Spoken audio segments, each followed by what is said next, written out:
मेरा नाम अभिषेक है। मेरी उम्र 10 साल थी जब मेरे पापा का देहांत हुआ। एक आम गर्मी का दिन था। सूरज तप रहा था। आसमान से आग बरस रही थी। मेरे हाथ में पुराना सा बस्ता था। मैं स्कूल से वापस आया तो घर के सामने भीड़ देखकर ठिठक गया। एक पल को दिल जैसे धड़कना भूल गया। माँ की सिसकियां और रिश्तेदारों की भारी आवाजें ही गूंज रही थीं। मैं अंदर गया तो मेरे पापा निर्जीव चारपाई पर पड़े थे। मुझे कुछ समझ नहीं आ रहा था। सिर्फ माँ का चेहरा याद है। आंखों में आंसू और चेहरे पर एक सवाल, जैसे दुनिया खत्म हो चुकी हो। वो दिन मेरी जिंदगी का पहला मोड़ था। जब आपके सिर से पिता का साया उठ जाए तो बचपन कहीं पीछे रह जाता है। माँ के आंसू में मैंने सपनों को लपेट कर रख दिया, मगर माँ ने हार नहीं मानी। दूसरे ही दिन से उन्होंने लोगों के घरों में काम करना शुरू कर दिया। सुबह सूरज निकलने से पहले वो घर से निकल जाती और शाम को अंधेरे में वापस आती। उनके हाथों की खुरदरी लकीरें उनकी कुर्बानियों की गवाह थीं। अक्सर माँ रात को थकी हारी आकर मेरे सिर पर हाथ रखती और कहती, बेटा, तुझे बड़ा आदमी बनना है। तुझे अफसर बनकर मेरे सारे दुखों का बदला लेना है। मैं खामोशी से उनके चेहरे को देखता और बस दिल में कहता, माँ, मैं आपको कभी मायूस नहीं करूंगा। हमारा घर कच्चा था। छत से बारिश के दिनों में पानी टपकता और हम दोनों एक कोने में दुबक कर बैठ जाते। सर्दियों में जब ठंडी हवा छत की दरारों से अंदर आती, माँ मुझे अपनी शॉल में लपेट लेती। ठंड लग रही है ना? बस तुम सब्र करो, एक दिन ये सब खत्म हो जाएगा। उनका यकीन मेरे अंदर उम्मीद बनकर पनपता रहा। स्कूल जाना मेरे लिए एक मिशन था। मैं कभी छुट्टी नहीं करता था, चाहे पेट खाली होता या जूता फटा हुआ। क्लास में सब मुझे मास्टर जी कहकर बुलाते, क्योंकि मैं हमेशा सवालों का सही जवाब देता। टीचर भी मेरी मेहनत के कायल थे। कई बार स्कूल का चौकीदार कहता, बेटा, तू सच में बड़ा अफसर बनेगा। तेरी आंखों में रोशनी है। गांव के बच्चे अक्सर मेरा मजाक भी उड़ाते थे। ये भिखारी का बच्चा क्या खाक अफसर बनेगा? मैं उनकी बातों को सुनकर मुस्कुरा देता, क्योंकि मेरे कान माँ की बातों के आदी थे, जिनमें सिर्फ हिम्मत थी। एक दिन स्कूल से वापसी पर माँ ने कहा, कल से मैं दूसरा काम भी करने लगी हूँ। दिन में सफाई, शाम को सिलाई। मैंने उनके हाथों को देखा, जिन पर पहले ही छाले थे। माँ, रहने दो, मैं भी काम कर लूंगा। उन्होंने मेरी बात पर जोर से मेरी नाक खींची। अरे पगले, तेरा काम सिर्फ पढ़ना है, काम तो मैं करूंगी, और एक दिन तू मेरा फक्र बनेगा। उसी दिन मैंने किताबों से एक वादा किया कि उनको कभी छोड़ूंगा नहीं। कई रातें ऐसी गुजरी जब माँ सिलाई करती जाती और मैं मोमबत्ती की रोशनी में अपना सबक याद करता रहता। जब बिजली चली जाती तो मैं माँ से कहता, माँ, ये अंधेरा हमें नहीं रोक सकता ना? और वो कहती, नहीं बेटा, हम अंधेरे से लड़ना जानते हैं। एक दिन स्कूल में जब मेरा नाम क्लास में फर्स्ट पोजीशन पर आया तो माँ को बुलाया गया। वो साधारण कपड़ों में आई और टीचर ने उन्हें बताया, आपका बेटा स्कूल का सबसे होनहार बच्चा है। तो माँ की आंखों से आंसू बहने लगे। वो रो रही थी, मगर उनके चेहरे पर एक हल्की मुस्कुराहट थी। उसी दिन मैंने पहली बार खुद को मजबूत महसूस किया। एक खामोश ताकत मेरे अंदर उभरी। मैं जानता था ये सिर्फ शुरुआत है, अभी तो बहुत सफलता बाकी है। मैंने माँ से कहा, मैं वादा करता हूँ, एक दिन आपके सारे दुखों का हिसाब चुका दूंगा। उन्होंने मेरे माथे पर हाथ फेरा और बोली, मैं उस दिन सफेद साड़ी की जगह रंगीन कपड़े पहनूंगी। बस वो लम्हा था जब मैंने सोच लिया कि चाहे कुछ भी हो जाए, माँ का सपना पूरा करके रहूंगा। 8वीं क्लास का रिजल्ट आया तो मैं पूरे स्कूल में दूसरी पोजीशन पर आया। एग्जाम के दिनों में माँ दिन रात प्रार्थना में लगी रहती, और जब रिजल्ट आया तो मेरी खुशी से ज्यादा उनकी आंखों में सुकून था। गांव से आगे 2 किलोमीटर दूर सरकारी हाई स्कूल था। वही एकमात्र ऐसा स्कूल था जहां पूरे इलाके के बच्चे पढ़ते थे। गर्मी हो या सर्दी, मैं रोज पैदल स्कूल जाता। स्कूल का रास्ता कच्चा था, मिट्टी उड़ती थी, बारिशों में कीचड़ होता, मगर मेरे हौसले में कभी कमी नहीं आई। हाई स्कूल में पहले दिन मेरा जिक्र हुआ तो एक टीचर ने मेरा नाम सुनकर कहा, तो ये वही बच्चा है जिसने 8वीं क्लास में स्कॉलरशिप ली है? और पूरी क्लास की नजरें मेरी तरफ उठ गईं। मुझे किसी की आंखों में दिलचस्पी नजर नहीं आई, किसी में जलन थी, और एक चेहरा ऐसा भी था जिसमें साफ नफरत दिखाई देती थी। वो जतिन था, भूपेंद्र चौधरी का बेटा। जतिन मेरे साथ वाले बेंच पर बैठता। वो हर वक्त अपनी ताकत का जिक्र करता, जैसे उसे भरोसा हो कि दुनिया की हर चीज वो जबरदस्ती ले सकता है। मेरे पापा ने ही तो स्कूल के पीछे वाली जमीन दी थी, वरना ये बिल्डिंग कहाँ बनती। मैं खामोश रहता, क्योंकि मुझे उससे बहस करने में कोई दिलचस्पी नहीं थी, और शायद इसलिए भी कि मैं अपने बारे में बताने से ज्यादा अपने काम पर यकीन करता था। एक दिन साइंस के टीचर ने सवाल किया, पृथ्वी सूरज के आसपास कितने दिनों में चक्कर पूरा करती है? पूरी क्लास खामोश थी। मैंने हाथ उठाया, 365 दिन और 6 घंटे। टीचर ने सर हिलाया, शाबाश, बिल्कुल। इस वक्त जतिन ने मुझे घूर कर देखा, जैसे मैंने उसकी बेइज्जती कर दी हो। उसी दिन के बाद वो अक्सर मुझे उलझाने की कोशिश करता, कभी जानबूझकर मेरा रास्ता रोकता, कभी मेरे बैग को धक्का देता। मैं जानता था वो क्यों ऐसा करता है। उसे मेरी काबिलियत से नहीं, मेरी खुददारी से नफरत थी। उसे लगता था कि बिना ताकत के कोई लड़का उसके बराबर कैसे खड़ा हो सकता है। इसी दौरान मैं स्कूल के सारे प्रोग्राम्स में हिस्सा लेता रहा। कंपटीशन, वाद विवाद, क्विज, हर जगह मेरा नाम आता और लगभग सभी में मुझे प्राइज मिलता। एक दिन प्रिंसिपल ने मुझे बुलाकर कहा, बेटा तुम्हारी मेहनत हमें नजर आ रही है, हम तुम्हें डिस्ट्रिक्ट लेवल कंपटीशन के लिए भेजने का सोच रहे हैं। वो पल मेरे लिए फक्र का था। जतिन वहीं खड़ा सब सुन रहा था। उसका चेहरा लाल हो रहा था, मगर वो कुछ बोल नहीं सका। स्कूल के बाहर भी भूपेंद्र चौधरी की ताकत के चर्चे होते थे। गांव के बड़े बड़े लोग कहते थे, चौधरी ने सब कुछ दबा रखा है, कोई उसके आगे बोल नहीं सकता। एक दिन गांव के एक आदमी का बैल भूपेंद्र चौधरी की जमीन में घुस गया। अगले दिन उस आदमी की पिटाई हो गई और उसके चेहरे पर चोट के निशान थे। सब लोग जानते थे कि किसने ये किया है, मगर कोई बोल नहीं सकता था। यही ताकत जतिन के व्यवहार में भी दिखती थी। वो समझता था कि जिसे आप बड़ा कहते हैं, उसे कानून नियम की कोई परवाह नहीं करनी पड़ती। लेकिन मेरी परवरिश ऐसी नहीं थी। मैंने माँ से सीखा था कि सच्चाई, सब्र और मेहनत के सामने कोई भी ताकत टिक नहीं सकती। मेरी जिंदगी का अगला इम्तिहान अभी आना बाकी था। जतिन की हरकतें बढ़ती जा रही थी और उसके बाप की ताकत मेरे सपनों के रास्ते में एक नई दीवार बनने वाली थी। अब धीरे धीरे मेरा ध्यान बस एक ही तरफ था कि मुझे मैट्रिक में अच्छी पोजीशन लानी है, ताकि सारे गांव को जवाब मिल जाए कि ताकत जमीनों से नहीं, दिमाग से आती है। हर दिन हर रात बस इसी सोच में गुजरती। जतिन और उसके जैसे दूसरे लड़कों के ताने, टीचर्स की चुप करा दी गई हिमायत और सहूलियत की कमी, सबको मैंने अपने लिए जुनून बना लिया था। मैट्रिक के पेपर आसान नहीं थे, मगर जो कुछ पढ़ा था वो ठीक से याद था। मुझे हर परीक्षा के बाद ये सुकून होता कि मैंने सब अच्छे से किया है। एग्जाम खत्म हुए तो जैसे पूरे शरीर से बोझ उतर गया। अगले 2 महीने मैं घर पर माँ के साथ गुजारे। वो मेरे लिए प्रार्थना करती और मैं रोज बोर्ड की वेबसाइट पर रिजल्ट आने की तारीख देखा करता। फिर एक दिन वो सुबह आ गई। प्रिंसिपल ने मुझे खुद फोन किया, बधाई हो बेटा, तुमने बोर्ड में टॉप किया है, पूरे जिले में पहला नंबर है। मैं खामोश हो गया, दिल जोर जोर से धड़कने लगा। फोन रखा तो माँ भगवान के आगे सिर झुकाकर बैठ गई। 2 दिन बाद स्कूल वालों ने बताया कि मुझे बोर्ड की तरफ से 1 लाख रुपए का इनाम और एक शील्ड मिलनी है, जो एनुअल फंक्शन में दी जाएगी। साथ में स्कॉलरशिप भी कंफर्म थी। मैंने दिल में सोच लिया, अब शहर जाकर पढ़ूंगा, माँ को लेकर नया घर लूंगा, जहाँ हम इज्जत से जी सकेंगे। फंक्शन के दिन मैंने अपना सबसे अच्छा ड्रेस पहना, जो मेरे टीचर ने मुझे गिफ्ट में दिया था। मैं स्कूल पहुंचा तो माहौल कुछ अजीब सा लगा। मुझे स्टेज के पीछे बिठा दिया गया, जहाँ बाकी बच्चों के माँ बाप भी बैठे थे। जतिन नजर नहीं आया, लेकिन उसका छोटा भाई साहिल अगली लाइन में बैठा था, नए कपड़ों में, बाल सजे हुए जैसे वो हीरो हो। प्रोग्राम शुरू हुआ। प्रिंसिपल माइक पर आए और बोले, इस साल हमारे स्कूल ने बहुत अच्छी परफॉर्मेंस दिखाई है। मैं सोच रहा था कि अब मेरा नाम आएगा और मुझे स्टेज पर बुलाया जाएगा, लेकिन अगली बात सुनकर जैसे पैरों तले से जमीन खिसक गई। हमारे होनहार स्टूडेंट साहिल चौधरी ने स्कूल का नाम रोशन किया है और बोर्ड की तरफ से 1 लाख का इनाम और शील्ड हासिल की है। तालियां बजने लगी। जतिन और उसके बाप भूपेंद्र चौधरी स्टेज के पास मौजूद थे और साहिल को ट्रॉफी देते वक्त प्रिंसिपल ने कहा, ये हमारे गांव की शान है। मेरे कानों में शोर गूंज रहा था। मैं खामोश बैठा रहा, जैसे कोई सपना टूटा हो।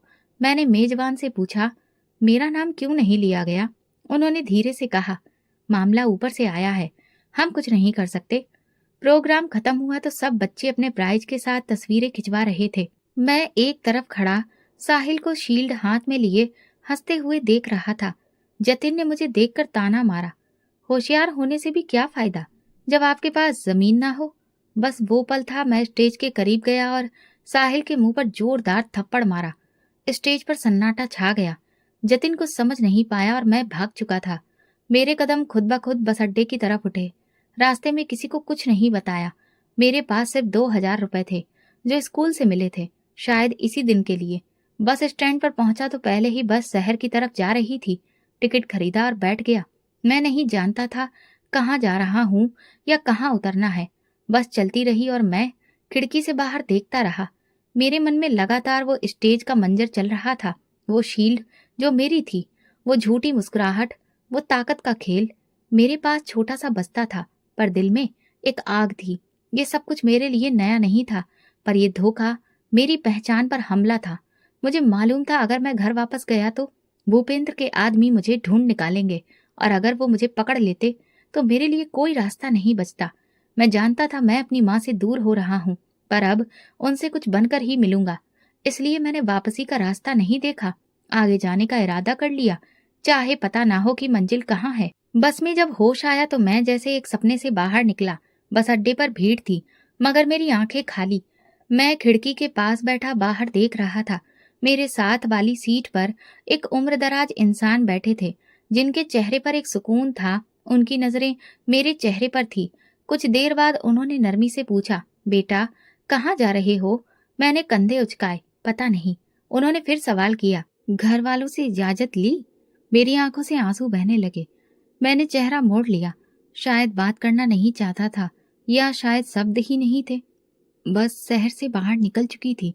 काफी वक्त गुजर गया। उन्होंने दोबारा कोशिश की, बेटा मैं अजनबी जरूर हूँ, लेकिन तुम्हारा दुख चेहरे पर साफ लिखा है। कुछ बताओगे तो शायद कुछ कर सकूं। उनका लहजा ऐसा था जिसमें दिलचस्पी नहीं, मदद थी। मैं थोड़ा झिझका, फिर धीरे धीरे सारी कहानी सुना दी। मैं बोलता रहा, वो सुनते रहे।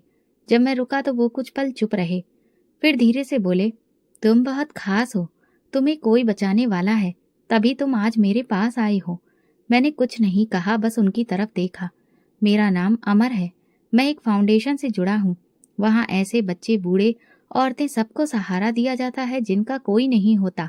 अगर तुम चाहो तो मैं तुम्हें वहाँ ले जा सकता हूँ। मैंने धीरे से कहा, मगर मैं लावारिस नहीं हूँ। अमर अंकल ने मेरी तरफ झुककर कहा, जानता हूँ तुम्हारी माँ है, तुम्हारा अतीत है, मगर अगर तुम ये सब जाहिर करोगे तो वो लोग तहकीकात करेंगे, और जिस ताकत से तुम भागे हो वो तुम्हें ढूंढ निकालेगी। मैं खामोश हो गया। उनकी बात में वजन था। मैंने हामी भर ली। रास्ते में बस एक होटल पर रुकी। अमर अंकल मुझे अपने साथ नीचे ले गए। एक साधारण होटल था, मगर उन्होंने मेरे लिए पराठा और सब्जी मंगाई। खाओ बेटा, खाली पेट दिमाग कुछ भी सही नहीं सोचता। बहुत घंटों के बाद मेरे पेट में कुछ गया था। शाम ढलने लगी थी। जब बस शहर में दाखिल हुई, वो मुझे साथ लेकर एक टैक्सी में बैठे। मैं लगातार खिड़की से बाहर देख रहा था। अजनबी बिल्डिंगें, शोर, रोशनियों की चमक, सब कुछ मेरे लिए नया था। कुछ देर बाद टैक्सी एक सफेद बिल्डिंग के सामने रुकी। दरवाजे पर बोर्ड लगा था, आश्रय फाउंडेशन, जरूरतमंदों का सहारा। अंकल ने टैक्सी वाले को पैसे दिए और मुझे हाथ से पकड़कर अंदर ले गए। दरवाजे पर एक औरत बैठी थी। अमर अंकल ने उनसे कहा, ये बच्चा लावारिस है, सड़क पर मिला है। बहुत समझाया, मगर कुछ बात नहीं बनी। औरत ने मुझे एक नजर देखा, रजिस्टर निकाला और मेरा नाम लिखने को कहा। अमर अंकल ने मेरी तरफ देखकर इशारा किया, फर्जी नाम लिख लो। मैंने कुछ देर सोचकर समीर लिखा। उसके बाद वो मुझे वार्डन के हवाले कर गए। जाते वक्त अंकल ने मुझे एक पर्ची दी। मेरा नंबर है, अगर कुछ हो या किसी से बात करनी हो तो फोन करना, और फिक्र मत करो, मैं तुम्हारी माँ तक तुम्हारी खबर पहुंचा दूंगा। वो तुम्हें ढूंढ लेंगी या मैं उन्हें ले आऊंगा। मैंने वो पर्ची जेब में रख ली जैसे कोई खजाना हो। Thank you uncle. वो मुस्कुराए। थैंक यू बाद में, पहले खुद को संभालो। फाउंडेशन का माहौल सुकून देने वाला था। हॉस्टल के अंदर बहुत से कमरे थे। हर कमरे में 3-4 लड़के रहते थे। मेरे कमरे में 2 और लड़के थे, आनंद और पुलकित। दोनों मेरी उम्र के थे। पुलकित थोड़ा शरारती था और आनंद पढ़ाकू किस्म का। नए हो? कहाँ से आए हो? पुलकित ने तुरंत सवाल किया। इधर उधर से। हम सब इधर उधर से आए हैं भाई, अब तो यही घर है। अगले दिन मुझे कुछ नए कपड़े, बिस्तर मिला और मेरा रजिस्ट्रेशन कर दिया गया। साथ ही एक सेशन भी रखा गया ताकि मेरी मानसिक हालत को समझा जा सके। मैंने बस इतना बताया कि मुझे पढ़ना है, बाकी सब बाद की बात। फाउंडेशन के हेड संदीप सर ने मुझे बुलाकर कहा, हम तुम्हें गवर्नमेंट कॉलेज में दाखिला दिलवा रहे हैं, फाउंडेशन की गाड़ी तुम्हें ले जाया करेगी, बस तुम मेहनत करो। मैंने सिर हिला दिया। जिंदगी एक नए मोड़ पर आ गई थी। ये जगह मेरी पुरानी पहचान छीनकर मुझे सुकून दे रही थी। ना यहाँ कोई जतिन था, ना किसी चौधरी का बेटा। यहाँ सब बराबरी में जीते थे। रात को मैंने पर्ची निकाल कर देखी, अमर अंकल का नंबर।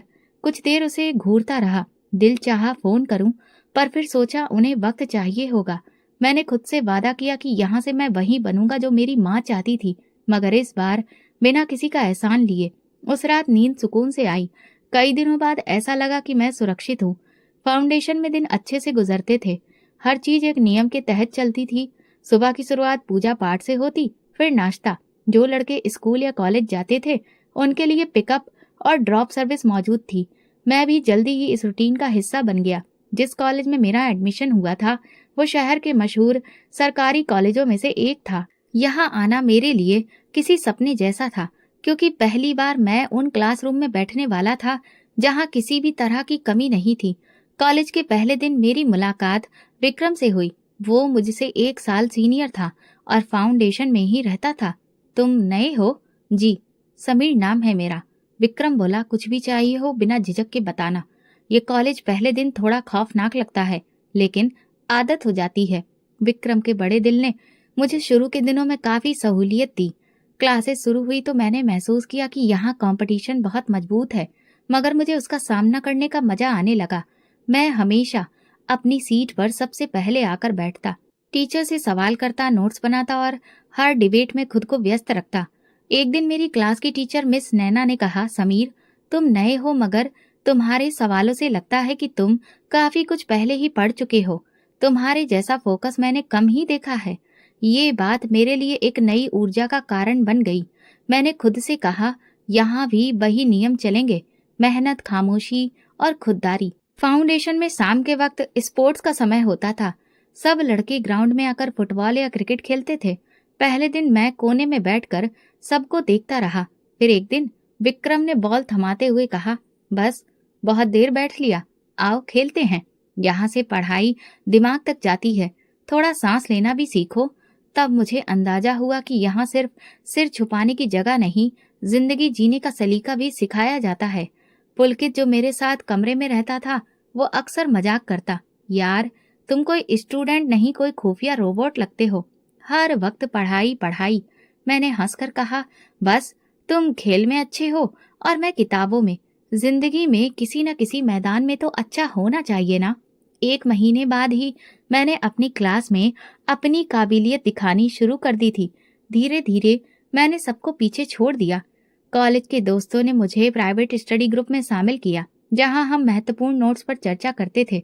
इस डिस्कशन सेशन में मैंने पहली बार बोलने का फैसला किया। मेरा नाम समीर है, मैं यहाँ पिछले 1 महीने से हूँ।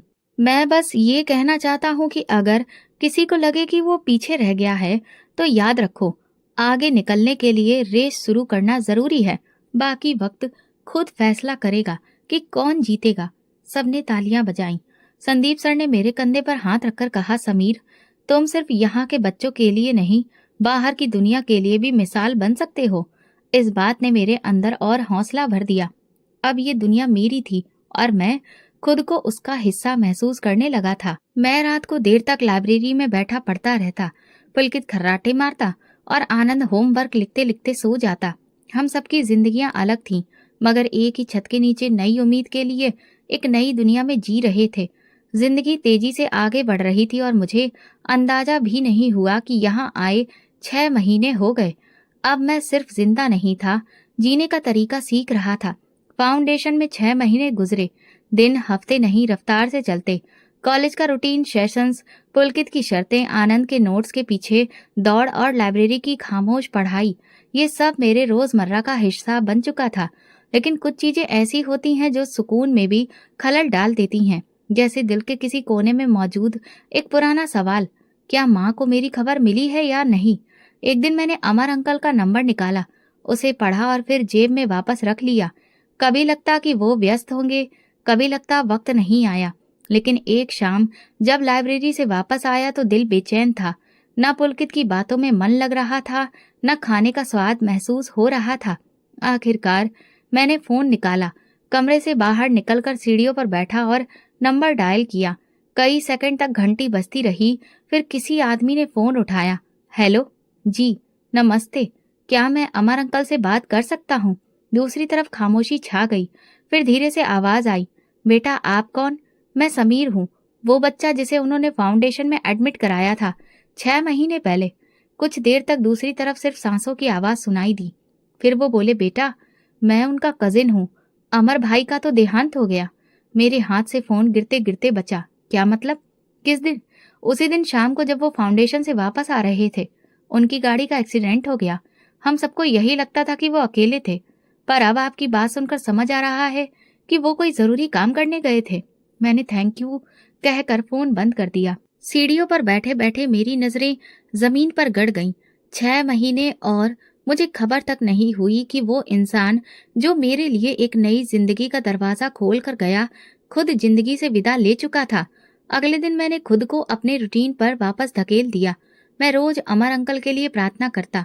मेरे दिल में उनके लिए एक जगह हमेशा के लिए बन गई थी, लेकिन मैं जानता था कि रुकना मेरे बस में नहीं। एक दिन मिस नैना ने कॉलेज की असेंबली में मुझे सबके सामने अप्रिशिएट किया। ये लड़का उन सबके लिए मिसाल है जो हालात से लड़कर आगे बढ़ना चाहते हैं। फाउंडेशन के हेड संदीप सर ने मुझे ऑफिस में बुलाया। समीर, तुम्हारे कॉलेज की तरफ से लेटर आया है, तुम्हें बोर्ड की तरफ से रिप्रेजेंट करने के लिए चुना गया है। ये बहुत बड़ा कंपटीशन है, तो तुम्हें तैयारी करनी होगी। सर, मैं तैयार हूँ, यही जज्बा चाहिए। और सुनो, अमर भैया बहुत फक्र महसूस करते अगर वो जिंदा होते। ये सुनकर मैंने बस सर झुकाया। उनका जिक्र मेरे लिए सुकून और चुप्पी दोनों का कारण बनता था। ये कंपटीशन दिल्ली में था। पहली बार मैं किसी बड़े हॉल में हजारों बच्चों के बीच बैठा था। जब माइक पर मेरा नाम पुकारा गया तो मेरे दिल की धड़कन तेज हो गई। मैं स्टेज पर जाकर खुद से लिखा हुआ आर्टिकल पढ़ा। चारों तरफ खामोशी छा गई। फिर तालियां बजने लगीं। वापसी पर फाउंडेशन में सबसे स्वागत किया। संदीप सर ने मुझे गले लगाकर कहा, बेटा तुम सिर्फ यहाँ की नहीं पूरे शहर के लिए उम्मीद हो। मैंने सोचा अमर अंकल होते तो शायद यही कहते, शाबाश बेटा। पुलकित ने आकर मजाक किया, अब तो हमें भी ऑटोग्राफ लेना पड़ेगा तुमसे।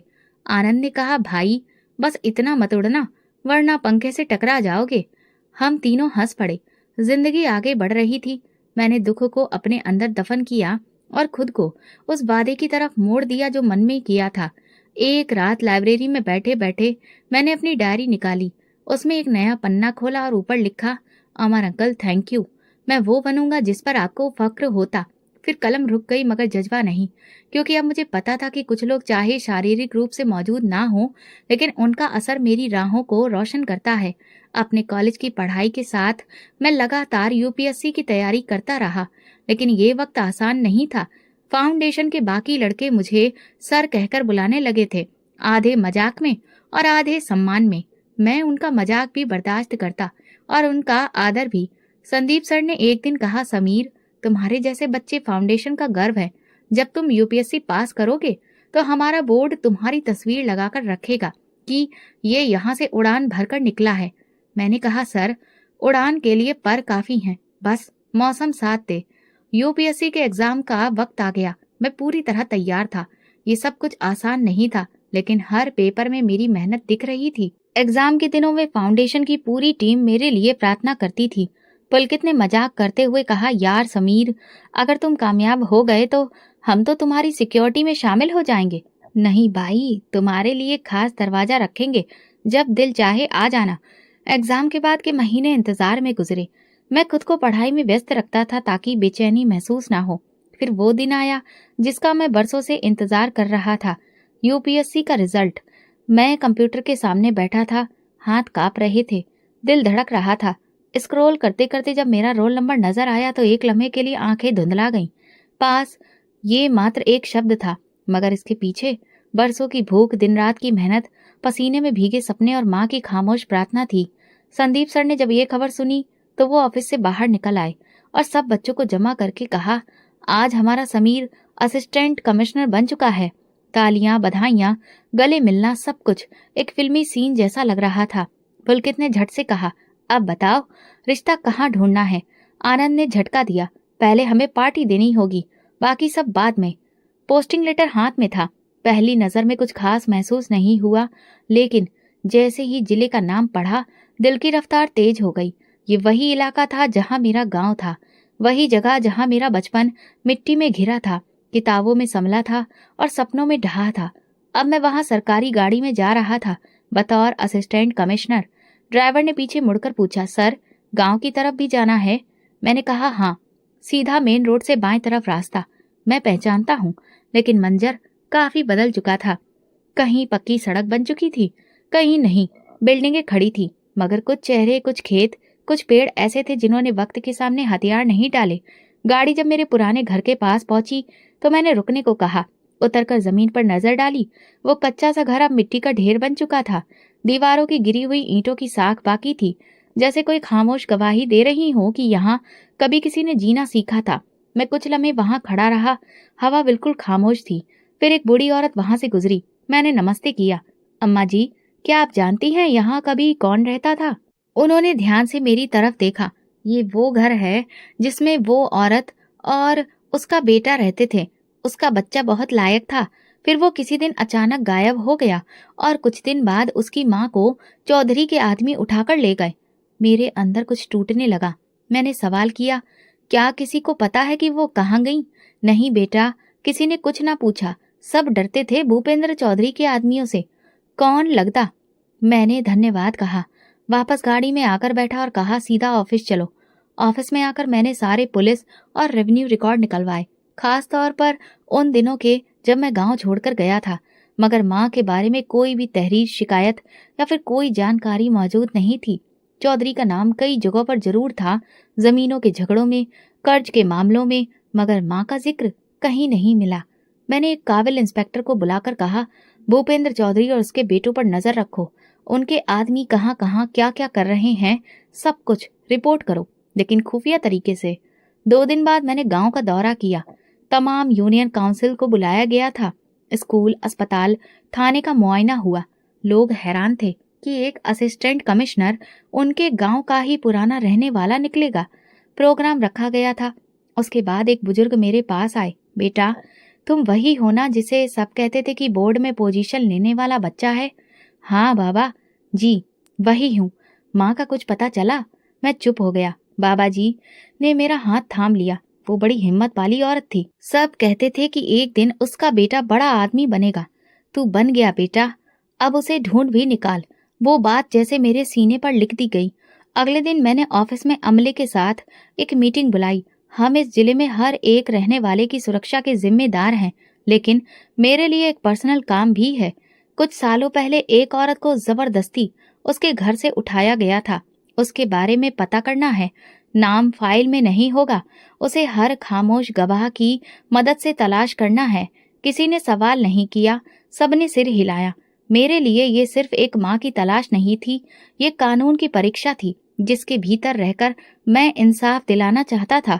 इस दौरान भूपेंद्र चौधरी का नाम धीरे धीरे सामने आने लगा। कुछ पहुंचे हुए खबरियों ने पुरानी खबरें निकालना शुरू किया। जमीनों पर कब्जे, जाली दस्तावेज, गरीबों को धमकाना, सब कुछ अब एक फाइल में जमा हो रहा था। मैं जानता था कि मेरी माँ उनमें से एक जुल्म की शिकार थी, लेकिन जब तक सबूत नहीं होता मैं उस ताकत को ललकार नहीं सकता था। शाम को मैं वापस उसी मिट्टी के ढेर के पास गया। कुछ बच्चे खेल रहे थे। एक बच्ची मेरे पास आई, अंकल ये आपका घर था ना? हाँ, कभी था। मेरी दादी कहती है यहाँ से एक दिन एक बच्चा गया था जो बहुत ऊंचा सितारा बन गया। मैं हंस पड़ा। और वो बच्चा वापस आ गया है अपनी माँ को ढूंढने। ऑफिस में बैठा मैं रोजाना उस फाइल को खोलता जो अभी तक खाली थी। उसमें माँ का नाम भी नहीं था, कोई वाकया दर्ज भी नहीं, लेकिन वो फाइल मेरे लिए सबसे खास बन चुकी थी। एक दिन मैंने फैसला किया, अब पर्दा उठाना होगा। गाड़ी तैयार करवाई, पुलिस फोर्स को साथ लिया और सीधा भूपेंद्र चौधरी की हवेली की ओर रवाना हो गया। जब हम हवेली के बाहर पहुंचे तो अंदर हलचल शुरू हो चुकी थी। दरवाजा खुला और जतिन बाहर आया। अब दाढ़ी रखी हुई थी पर अंदाज वही था। उसके पीछे भूपेंद्र चौधरी जी हाथ में लाठी पकड़े बाहर आया। उसकी आंखों में हैरानी भी थी और पहचान भी। मैं गाड़ी से उतरा, वर्दी में था। मगर लहजे में मेरा अपना दर्द शामिल था। भूपेंद्र चौधरी, मुझे तुमसे कुछ सवाल करने हैं। वो पास आकर बोला। कमिश्नर साहब, अगर आप इजाजत दें तो अंदर बैठकर बात हो सकती है? नहीं, ये बात बाहर ही होगी। एक साधारण सा सवाल है। कुछ साल पहले एक औरत को तुम्हारे आदमियों ने उठाकर ले जाया था, उसका नाम? मैं रुक गया। मेरी माँ। कुछ लम्हों के लिए खामोशी छा गई, फिर वो जोर से हंसा। कमिश्नर साहब, मैं बहुत से लोगों को भूल चुका हूँ, पर तुम्हें नहीं। अब तुम यहाँ तक आ गए। जतिन आगे बढ़ा। हमें नहीं पता कि आपकी माँ कहाँ गई। जो बात है, सबूत लेकर आइए। मेरा दिल किया कि उन दोनों को वहीं गिरफ्तार कर लूं, मगर कानून मेरी मुट्ठी में नहीं था। कानून के दायरे में रहना मेरी मजबूरी भी थी और जिम्मेदारी भी। मैंने सपाट लहजे में कहा, तहकीकात होगी, और अगर सबूत मिला तो तुम्हारी ये हवेली सिर्फ पत्थरों की रह जाएगी। वापसी में गाड़ी में खामोशी थी। ड्राइवर ने धीरे से कहा, सर, उन लोगों का कुछ नहीं होता, सब डर के मारे खामोश रहते हैं। मैंने कहा, डर खत्म करना है, एक एक खामोश जुबान को बोलने पर मजबूर करना है। ऑफिस पहुंचते ही मैंने इंस्पेक्टर विवेक को बुलाया। वो जिले का सबसे होशियार और काबिल अफसर था। विवेक, मुझे भूपेंद्र चौधरी और उसके बेटे पर पूरी तरह नजर रखनी है। उसके नौकर, दोस्त, मेहमान, सबके फोन कॉल्स, हर चीज। लेकिन कोई ऐसा सबूत चाहिए जो अदालत में खड़ा हो सके। विवेक ने सिर हिलाया। सर, एक नौकर है, रमन नाम है। बहुत पुराना नौकर है, हर काम का राज जानता है। उसे टटोला जा सकता है। मैंने फाइल खोली। काम शुरू करो। अगले कुछ दिनों में भूपेंद्र चौधरी की निगरानी का दायरा और बढ़ा दिया गया। फोन टैप होने लगे। हवेली के आसपास साधारण कपड़ों में सिपाही तैनात किए गए। मैं खुद रोजाना रिपोर्ट चेक करता था, लेकिन अब तक कुछ खास हाथ नहीं आया था। एक दिन इंस्पेक्टर विवेक ने आकर जानकारी दी, सर, रमन ने पैसे ले लिए हैं, बातचीत हुई है, वो तैयार है कुछ बताने को, मगर सुरक्षा मांग रहा है। उसे गवाही के तौर पर सुरक्षा दो, और जो कुछ वो जानता है वो रिकॉर्ड करवाओ। सर, उसने कहा है, आप खुद सुनिए, आपके लिए ये पर्सनल मामला है। उस रात एक खुफिया जगह पर मैंने रमन से मुलाकात की। वो घबरा रहा था, लेकिन आंखों में शर्मिंदगी थी। साहब, मैं सब कुछ जानता हूँ। वो औरत आपकी माँ है, वहाँ सालों से कैद है जंजीरों में, कभी हवेली के पिछले कमरे में, कभी फार्म हाउस के तहखाने में। मेरा दिल डोल गया, मगर मैंने खुद पर काबू रखा। क्यों? इसलिए कि वो मेरी माँ थी। चौधरी को डर था कि आप वापस आएंगे, और जब आएंगे तो आपकी माँ की मौजूदगी आपके हौसले को ताकत देगी, इसलिए उसने उसे छुपा कर रखा। अब कहाँ है? अभी फार्म हाउस में थी, लेकिन पिछले हफ्ते जगह बदली गई है। चौधरी कहता है तुम अब ताकतवर हो गए हो, इसलिए उसे कभी सामने नहीं लाना। मैंने इंस्पेक्टर को इशारा किया। ये सब रिकॉर्ड हो रहा है ना? जी जी सर। अगले दिन मैंने अदालत से खुफिया वारंट हासिल किया। तैयारी शुरू हो गई। मैं जानता था कि ये आसान नहीं होगा, लेकिन अब खेल ताकत का नहीं, सबूत का था। उसी शाम कॉल आई, सर, फार्म हाउस से गाड़ियां निकली हैं, लगता है कुछ छुपाया जा रहा है। हम तुरंत निकले, लेकिन जब फार्म हाउस पहुंचे तो तहखाने का दरवाजा खुला था। अंदर एक खाली कमरा, जंजीरों के निशान, कुछ पुराने कपड़े और एक चादर पड़ी थी।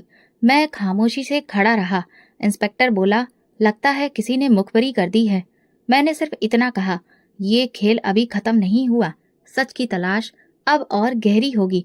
पहला कदम पूरा हुआ था। फार्म हाउस के खाली तहखाने में मैं खड़ा दीवार पर बने नाखूनों के निशान देख रहा था। मिट्टी में जंजीरों के कटाव अभी ताजे थे। चादर का कोना खून से सना था, शायद पुरानी चोट का निशान था। मेरे साथ विवेक भी था। मैंने तहखाने का हर कोना छान मारा। कुछ नहीं बचा था, न कोई इंसान, न कोई पता। जैसे वो सब कुछ पहले ही जानते थे कि हम आ रहे हैं। विवेक ने कहा, ऐसा लगता है जैसे वो हमारे हर कदम को पहले से जान लेते हैं। मैंने गुस्से से मुट्ठियां भींच लीं। मुखबरी अंदर से हो रही है। हमारे डिपार्टमेंट में कहीं न कहीं गड़बड़ है। फॉरेंसिक टीम को बुलाया गया। तस्वीरें, निशान, कपड़े सब कब्जे में लिए गए, मगर ये सिर्फ इशारे थे, सबूत नहीं। माँ के वजूद की कोई कानूनी पहचान हमारे हाथ नहीं आ सकी। अगले दिन दफ्तर में मीटिंग बुलाई गई। पुलिस, इंटेलिजेंस ब्यूरो, अलग अलग डिपार्टमेंट के लोग मौजूद थे। हमें एक औरत की तलाश है जो एक ताकतवर इंसान के कब्जे में रही। हमारे पास बयान है, सबूत भी जुटाए जा रहे हैं, मगर ये ऑपरेशन अगर बार बार नाकाम होता तो राजनीतिक दबाव भी बढ़ सकता है। सबने कहा कि अब और सख्ती से जांच की जाएगी। शाम को मैंने रमन को दोबारा बुलाया। ये कैसे हो सकता है कि वो इतनी जल्दी सब कुछ समेट कर गायब हो जाए? रमन ने कहा, साहब, वो सब कुछ पहले से तैयार रखते हैं। तीन तीन जगह पर कैद खाने हैं। जब किसी जगह खतरा होता है तो फौरन उस औरत को दूसरी जगह भेज देते हैं। अब कहाँ ले गए हैं पता नहीं साहब, लेकिन छोटे चौधरी के नौकरों में से एक बता सकता है। शर्त यह है कि वो पैसे लेगा और सुरक्षा मांगेगा। सर, बंदोबस्त किया जाए, अगली बार हमें खाली हाथ नहीं लौटना। मैंने अगले दिन मीडिया से बात की, लेकिन किसी भी खबर में मां का जिक्र नहीं होता था। सिर्फ ये कि जिले के इंतजाम और लोगों की सुरक्षा के लिए ये सारी कार्रवाई की जा रही है। इससे ज्यादा कहना कानूनी तौर पर ठीक नहीं था। कई दिन गुजर गए, मां का कोई सुराग नहीं मिला।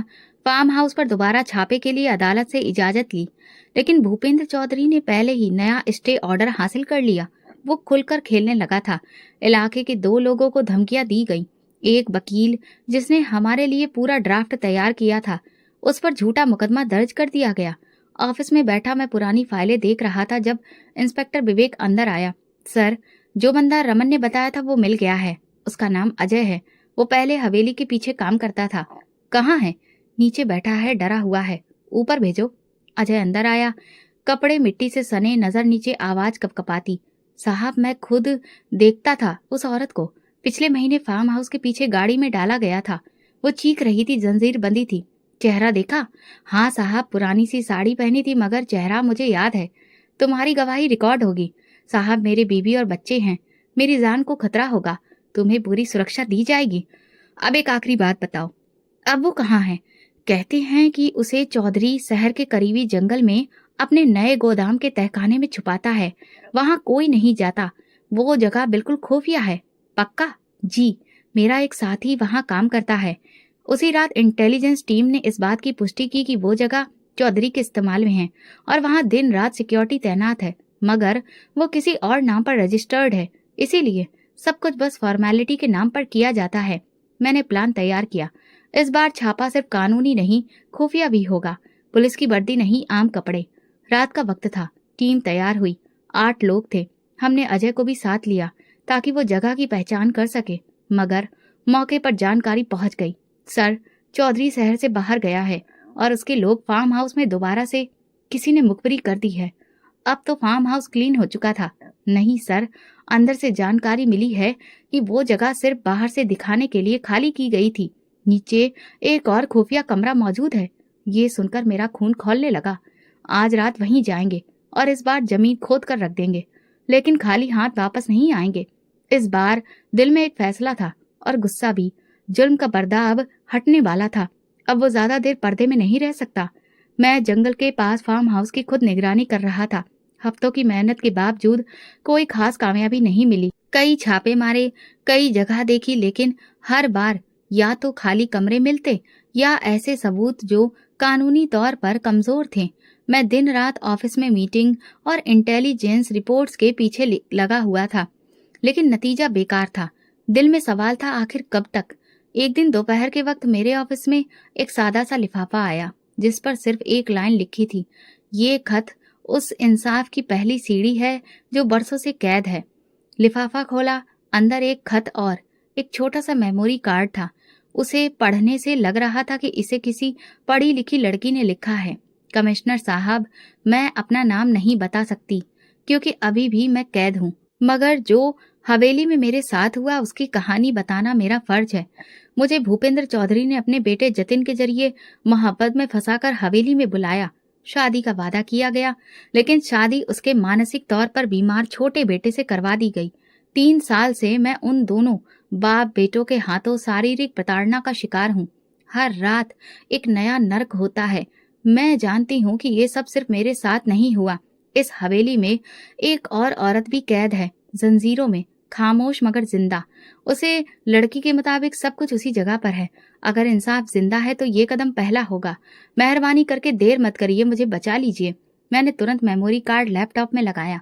फाइलें खुलने लगी। वीडियो, ऑडियो क्लिप, तस्वीरें, सब कुछ साफ दिख रहा था। एक वीडियो में जतिन एक औरत पर जुल्म करता नजर आ रहा था। दूसरी वीडियो में भूपेंद्र चौधरी किसी नौजवान लड़की को धमका रहा था। उनके चेहरे, आवाज सब साफ। मैंने तुरंत पुलिस कमिश्नर को बुलाया। सर, मेरे पास सबूत है। हवेली में जबरदस्ती शादी, गैर कानूनी कैद और जुल्म, सबके पक्के सबूत हैं। कमिश्नर ने फाइल और वीडियो देखी और तुरंत कहा, मैं तुम्हें छापा मारने का हुक्म दे रहा हूँ। इस बार कोई बचना नहीं चाहिए। अगले दिन सुबह 5:30 बजे टीम तैयार हुई। छापे का वक्त आया। हवेली के चारों तरफ से फोर्सेज ने घेराव किया। दरवाजा तोड़ने के बाद सबसे पहले अंदरूनी कमरों की तलाशी शुरू हुई। जतिन उस वक्त एक कमरे में एक लड़की के साथ मौजूद था। नशे में धुत लड़की की हालत बहुत बुरी थी। जतिन को तुरंत गिरफ्तार किया गया।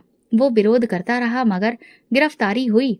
दूसरे कमरे में भूपेंद्र चौधरी मौजूद था, सोफे पर बैठा, जैसे उसे पहले से सब पता हो। मेरे वकील को कॉल करो, ये सब सियासत है। मैंने उसकी तरफ देखा और सिर्फ इतना कहा, ये सियासत नहीं, इंसाफ है। भूपेंद्र चौधरी और जतिन दोनों को हथकड़ियां लगा दी गईं। हवेली की पूरी तरह से तलाशी शुरू हुई। स्टोर रूम के पीछे एक छोटा दरवाजा मिला जिसका ताला लगा था। दरवाजा तोड़ा गया। नीचे सीढ़ियां थीं। तहखाना अंधेरे में डूबा था, लेकिन टॉर्च की रोशनी में दीवारों पर निशान थे, जंजीरों के खरोंच और कुछ पुराने कपड़े। एक तरफ एक औरत हल्की बेहोशी की हालत में बैठी थी, चेहरा कमजोर, आंखों के नीचे गहरे गड्ढे, मगर चेहरा जाना पहचाना। मैं आगे बढ़ा। उन्होंने आंखें खोलने की कोशिश की, लेकिन पहचान नहीं पा रही थी। लेडी पुलिस ने उन्हें तुरंत उठाया और एम्बुलेंस में लिटाया गया। मैं बाहर निकला तो मीडिया जमा हो चुकी थी। कमरे माइक से गूंज रहे थे, सवालों की बौछार। सर, क्या ये वही केस है जिस पर आप कई दिन से काम कर रहे थे? जी, और ये सिर्फ शुरुआत है, पुलिस ने बयान जारी किया। हमारे एक बहुत जरूरी ऑपरेशन के तहत भूपेंद्र चौधरी और उसके बेटे को हिरासत में लिया गया है। हवेली से एक लड़की को भी बरामद किया गया है, जहां से और भी कई कैदियों के निशान मिले हैं। शाम को मैं अस्पताल गया माँ को देखने। वो अभी भी खामोश थी, याददाश्त वापस नहीं आई थी, लेकिन वो जिंदा थी। मैंने उनका हाथ पकड़ा, मन ही मन कहा, अब आपको कोई कैद नहीं रख सकता। इस समय मुझे लगा कि ये वही पहली रोशनी है जिसका मैं बरसों से इंतजार कर रहा था। अस्पताल के वार्ड नंबर 7 की खिड़की से सुबह की रोशनी अंदर आ रही थी। माँ बेड पर चुपचाप लेटी थी। उनकी आंखें खुली थी, लेकिन किसी एक जगह जमीन पर टिक गई थी, जैसे सामने की दुनिया से उनका कोई रिश्ता ही ना हो। मैं रोजाना जाकर बैठता, उनका हाथ पकड़ता, कुछ बातें करता, लेकिन उनके चेहरे पर कोई भाव नहीं आता। डॉक्टर ने बताया कि उन्हें गहरा सदमा लगा है। सालों की कैद, शारीरिक प्रताड़ना, खामोशी और अकेलेपन ने दिमाग पर असर डाला है। वक्त लगेगा, लेकिन उम्मीद है। आप उनसे लगातार बात करते रहे। जाने पहचाने चेहरे, आवाजें, पुरानी बातें, ये सब उनकी याददाश्त वापस लाने में मदद कर सकते हैं। मैं हर दिन उनके पास बैठकर वही किस्से सुनाता जो वो मुझे सुनाया करती थी। माँ, याद है वो दिन जब छत टपक रही थी और हम दोनों कोने में दुबक कर बैठे थे? वो कोई जवाब नहीं देती, लेकिन मैं हिम्मत नहीं हारता। आप कहती थी एक दिन मेरा बेटा अफसर बनेगा। आज वो दिन आ गया माँ। चौधरी और उसके बेटे पर अदालत में केस चल रहा था। सारे सबूत, वीडियोस, गवाह और लड़कियों की गवाही ने मुकदमे को मजबूत बना दिया था। मीडिया में ये केस इंसाफ की मिसाल बन चुका था। अदालत ने भूपेंद्र चौधरी और जतिन दोनों को उम्र कैद की सजा सुनाई, जबकि बाकी जुर्म में शामिल लोगों को अलग अलग सजा हुई।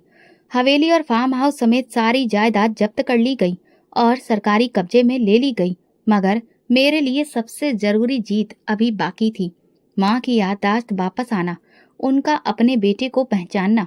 डॉक्टर ने राय दी कि उन्हें मानसिक अस्पताल के खास वार्ड में भर्ती किया जाए, जहां लगातार मॉनिटरिंग हो सके। मैंने तुरंत इजाजत दी। वहां का माहौल सुकून से भरा था। थेरेपी सेशन होते, सब कुछ अच्छा था। एक दिन डॉक्टर ने मुझे अलग से बुलाकर कहा, हम एक तरीका आजमाना चाहते हैं। अगर आप अपनी माँ को उन पुरानी जगहों पर ले जाएं जहां से उनकी जिंदगी की भावनाएं जुड़ी थीं, तो शायद याददाश्त को झटका लगे। मैंने कहा, मैं तैयार हूँ। अगले हफ्ते माँ को गाड़ी में साथ लेकर निकला। वो चुपचाप थी, आंखें खिड़की से बाहर देख रही थी। मैं गाड़ी उस मिट्टी के ढेर के पास रोक दी जहां हमारा पुराना कच्चा घर था। माँ, देखिए, ये वही जगह है जहां आपने मेरे लिए दिन रात काम किया था। ये वही छत थी जिसके नीचे हम बारिश से बचते थे। मैंने वो पुराना रूमाल निकाला जो मैंने उनके लिए पहली बार खरीदा था, बरसों से जिसे संभाल कर रखा था। याद है, मैंने ये स्कूल की स्कॉलरशिप से आपके लिए खरीदा था। अचानक उनके हाथों में जकड़न हुई, आंखों में नमी तैरने लगी, होंठ हौले से हिले। बेटा, मैंने चौंक कर उनकी तरफ झुका। माँ, आपने मुझे पहचाना? उन्होंने मेरा चेहरा थाम कर कहा, तू मेरा अभिषेक है ना? मेरे शब्द नहीं निकले। मैंने उनके माथे को अपने माथे से लगाया। हाँ माँ, मैं ही हूँ, आपका अभिषेक। अस्पताल वापस आकर उनका इलाज जारी रहा, लेकिन अब वो खामोश खाली आंखों वाली औरत नहीं थी। वो बातें करती थी, मुझे याद करती थी और हर दिन आशीर्वाद देती थी। हफ्तों बाद उनकी सेहत काफी अच्छी हो चुकी थी। मैंने उन्हें फाउंडेशन ले जाकर वहां के बच्चों से मिलवाया। ये सब मेरे छोटे भाइयों की तरह है माँ। जैसे आपने मुझे संभाला, अब मैं इन सब की मदद करता हूँ। माँ ने कहा, तुमने वो सब कर दिखाया जो मैंने सोचा भी नहीं था। तुम मेरी उम्मीद नहीं, मेरी जीत हो अभिषेक। मैं उनके कदमों के पास बैठकर बोला, अब हमें कहीं और चलना है। आपके अपने घर में जो मैंने शहर में आपके लिए लिया है, वहां ना कोई चौधरी है, ना कोई खौफ, सिर्फ सुकून है। मेरी पोस्टिंग शहर में हो गई थी। सरकारी क्वार्टर की बजाय मैंने एक साधारण घर लिया, जिसमें माँ की पसंद का आंगन, एक छोटा सा गार्डन और किचन के साथ वही पुरानी लकड़ी की चौकी भी बनवाई थी, जिस पर वो बैठकर सब्जी चुना करती थी। रात के वक्त माँ छत पर बैठ जाती थी, मैं साथ में चाय लेकर आता। वो सितारे गिनती और कभी कभी कहती, जब मैंने कहा था तू अफसर बनेगा तो सब हंसते थे, अब देख सबके बेटे मेरे बेटे को देखते हैं। मैंने मुस्कुराकर जवाब दिया, माँ, ये सब आपके सपनों की बदौलत ही मुमकिन हुआ। ये वो पल था जब मुझे लगा कि मेरी कहानी पूरी हो गई है। वो लड़का जो बस में बैठकर रोता हुआ कहीं पहुंचा था, अब अपनी माँ के सीने से लगा सुकून से सांस ले रहा था। दुनिया की हर कामयाबी मेरे लिए इतनी मायने नहीं रखती थी। असली जीत यही थी कि मेरी माँ मुझे वापस मिल गई थी और मैं उनके साथ सुकून से रह रहा था। तो दोस्तों, अगर आपको हमारी कहानी पसंद आई हो तो कमेंट करके ज़रूर बताएं। वीडियो को लाइक करें और ज़्यादा से ज़्यादा शेयर करें।